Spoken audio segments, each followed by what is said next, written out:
एकीकडे शासकीय कांद्याच्या दरामध्ये 210 रुपयांची वाढ होत 2175 वरून 2365 रुपये दर झालेला आहे. मात्र दुसरीकडे लासलगावसह इतर बाजार समित्यांमध्ये कांद्याच्या दरामध्ये सोमवारच्या तुलनेत आज शुक्रवारी 150 रुपयांची जास्तीत जास्त दरामध्ये घसरण झालेली आहे.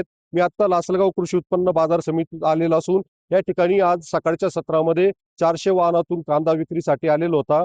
या कांद्याला जास्तीत जास्त बाजारभाव 2470 तर सरासरी जी तर ती 2000 ते 2100 रुपयांच्या जवळपास कमीत कमी कांद्याला जो आहे तर तो 700 रुपये इतका दर मिळालेला आहे. मात्र या दरामध्ये जे तर कांदा उत्पादक शेतकऱ्यांना आजही परवडत नाही, कारण की जो कांदा साठवलेला आहे तर त्या कांद्यामध्ये मोठ्या प्रमाणात खराब होण्याचं प्रमाण वाढलेलं आहे. त्याच्यामुळे उत्पादन खर्च वाढलेला आहे. नेमके कांद्याचे दर जे तर ते बाजार समित्यांमध्ये का घसरतायत, तर आपल्यासोबत या ठिकाणी बोलण्यासाठी कांदा निर्यातदार व्यापारी आहेत. मला हे सांगा की कांद्याच्या दरामध्ये का घसरण होते? सध्याच्या परिस्थितीला जे आहे, पाकिस्तान असेल किंवा मिश्रातील काही देश असेल, ते आखाती देशांमध्ये किंवा श्रीलंकेसारख्या देशांमध्ये त्यांचा कांदा आपल्याला कॉम्पिटिशन ठरत आहे.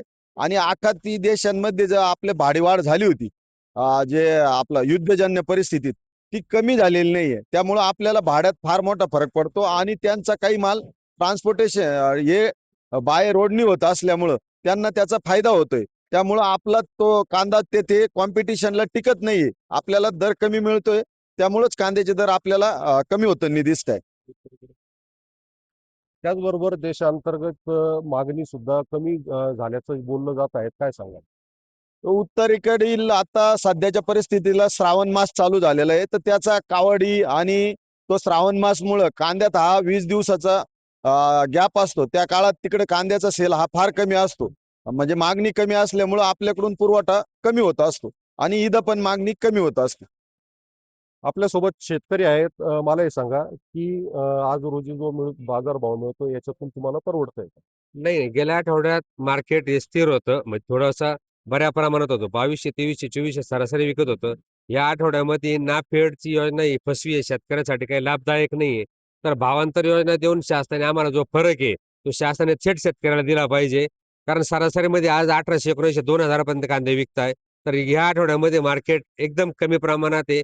त्याचा थेट शेतकऱ्यांना तोटा होतोय. याकडे शासनाने भावांतर योजना आणून शेतकऱ्यांना जो फरक आहे तो थेट शेतकऱ्याला दिला पाहिजे. कारण नाफेडच्या माध्यमातून गैरप्रकारांना थेट शेतकऱ्यांना कुठलाही फायदा होत नाही.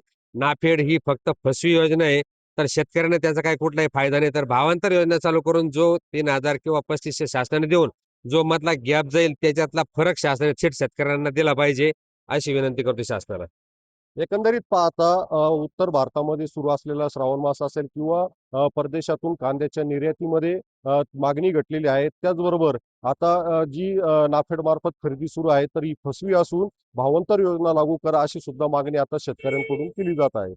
उमेश पारीख, TV9 मराठी, लासलगाव, नाशिक.